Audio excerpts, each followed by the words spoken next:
നമ്മളിപ്പോൾ ഒത്തിരി ആളുകൾ ഒന്ന് പറയുന്നൊരു കാര്യമാണ്, എനിക്ക് ഉറക്കം ക്ലിയർ അല്ല. ഉറക്കം ക്ലിയർ അല്ല എന്ന് പറയുന്നത് എങ്ങനെയാണെന്ന് വെച്ചാൽ, ചിലർ ഒരു 11 മണിക്കായിരിക്കും കിടക്കുന്നത്, പക്ഷെ 1 മണിക്കായിരിക്കും ഉറങ്ങുന്നത്, ഉറക്കം വരുന്നത്.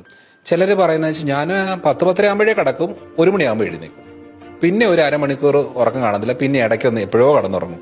ചിലർ പറയുന്നത് ഞാൻ അടുപ്പിച്ച് ഒരു 3 മണി വരെ കിടക്കും, പിന്നെ എൻ്റെ ഉറക്കം പോയി, ഞാൻ വേഗം എഴുന്നേക്കും. അപ്പം ഇങ്ങനെ പല രീതിയിൽ ഇടയ്ക്കിടയ്ക്ക് ഉറങ്ങുന്നവരുണ്ട്, ആദ്യം ഉറങ്ങിയിട്ട് പിന്നെ ഉറക്കമില്ലാത്തവരുണ്ട്, ആദ്യം ഒരിക്കലും ഉറക്കമില്ലാതെ രാവിലെ ഒരു 3 മണിക്ക് ഉറക്കം വന്നിട്ട് ഒരു 10 മണി വരെ കിടന്നുറങ്ങുന്ന അല്ലെങ്കിൽ 8 മണി വരെ കിടന്നുറങ്ങുന്ന രീതികളും വരും. ഇതെല്ലാം ഉറക്ക പ്രശ്നം തന്നെയാണ്.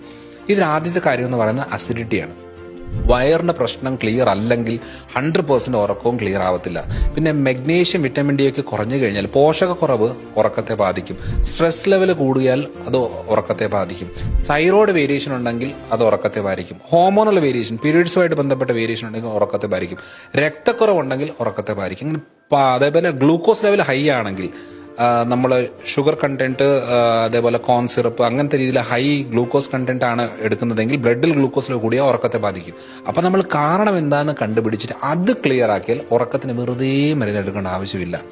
അപ്പം നമ്മൾ ആ കാരണം ക്ലിയർ ആക്കാനായിട്ട് കുറച്ച് മെനക്കെടണം. അത് തയ്യാറാണെങ്കിൽ പിന്നെ നമുക്ക് ഉറക്കത്തിന് ഒരു തവണ മരുന്നെടുക്കാണ്ടിരുന്നു കഴിഞ്ഞാൽ പിന്നെ അങ്ങ് എടുത്തുകൊണ്ടിരിക്കുകയുള്ളൂ. കാരണം അത് പിന്നെ അങ്ങ് ശീലമായി മാറും.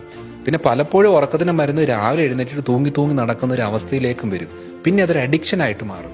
അത് പിന്നെ നമ്മുടെ ലിവറിനെയും കിഡ്നിയും പ്രശ്നം ഉണ്ടാക്കി ഇങ്ങനെ അടുപ്പിച്ച് കുറേ നാൾ ഉറക്ക ഗുളിക എടുത്തുകൊണ്ടിരുന്നത്. അപ്പോൾ റൂട്ട് കോസ് മനസ്സിലാക്കി അത് ട്രീറ്റ് ചെയ്താൽ നിസ്സാരമായിട്ടും ഉറക്ക പ്രശ്നം ക്ലിയർ ആവും.